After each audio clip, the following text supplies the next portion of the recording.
Her excuse slipped out too easily, a tangled web of half-truths that unraveled in a single moment, leaving me to face the betrayal I never saw coming.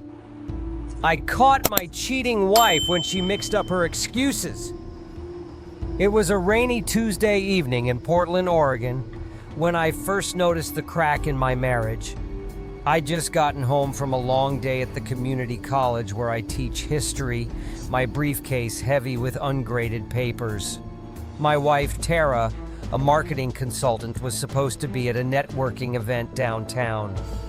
At least that's what she told me that morning. But as I heated up leftover pasta, she texted me. "Running late at the gym, babe. I'll grab dinner with the yoga group after." I froze. Gym? Yoga group? She'd never mentioned yoga before, and the networking event was supposed to run until 9 p.m.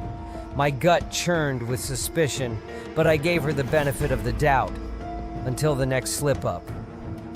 Tara had been acting off for months.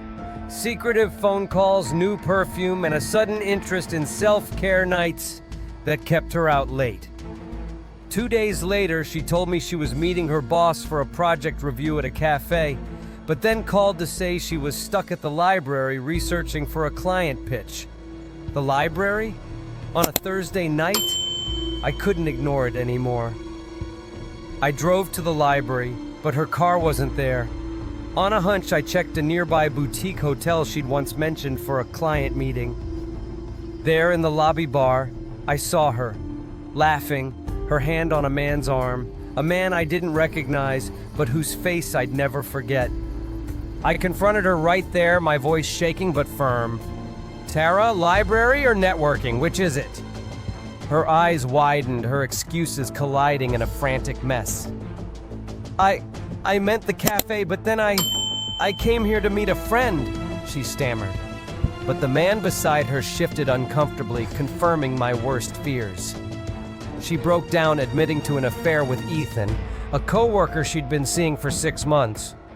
The excuses were her way of juggling both lives, but she'd slipped up, mixing her alibis in her rush to keep me in the dark. The betrayal cut deep. I moved out that weekend, renting a small apartment near the college. Tara's apologies flooded my phone, but I needed space to process the lies. I threw myself into teaching, finding solace in my students' debates about the past, a past I could analyze without feeling the sting of my present. I started journaling, pouring out my anger and grief, and slowly, I began to see the cracks in our marriage I'd ignored, her restlessness, my complacency, our drift apart. One evening, I walked along the Willamette River, the city lights reflecting on the water. I thought about Tara, about the woman I'd loved, and the life we'd lost to her choices.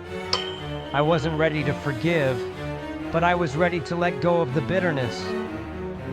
As the rain began to fall again, softer this time, I stood by the river, a lone figure against Portland's shimmering skyline.